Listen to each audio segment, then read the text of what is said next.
तर नाशिकमध्ये भाजपच्या निष्ठावंतांना एक एबी फॉर्म मिळवण्यासाठी झगडावं लागत असताना ठाकरेंच्या शिवसेनेतून आलेल्या सुधाकर बडगुजर यांची मात्र चांदी झाली आहे। सुधाकर बडगुजर यांना भाजपकडून तब्बल 4 एबी फॉर्म मिळाले।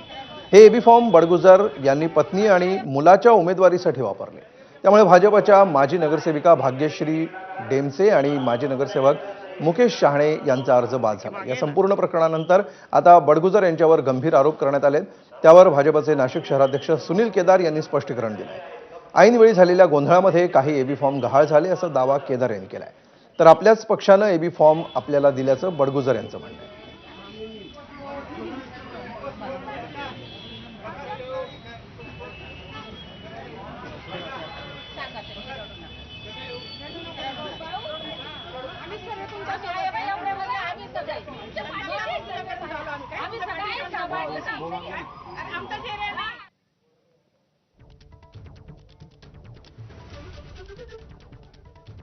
108 एबी फॉर्म व्यवस्थितरित्या वाटप चालू होतं।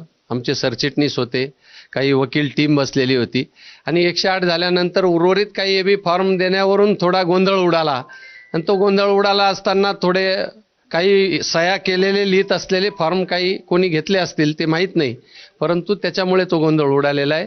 बाकी सर्व व्यवस्थित 108 एबी फॉर्म व्यवस्थित वाटप चालू होतं। नंतर जो गोंधळ उडाला त्या गोंधळात 5 एबी फॉर्मची चोरी झाली की काय झालं नाही असं काही म्हणता येणार नाही। एखाद्या कार्यकर्त्याला वाटलं असेल का आपल्याला एबी फॉर्म मिळतो की नाही, अशा घाई गर्दीत जर ते तसं झालं असेल तर ती शक्यता नाकारता येत नाही। कुठली शक्यता? फॉर्म कोणी कार्यकर्त्यांनी एखाद्या इच्छुकांनी नेल्याची शक्यता नाकारता येत नाही। माझ्याकडे शहराध्यक्षांनी जे एबी फॉर्म दिले तेच मी भरलेले आहे।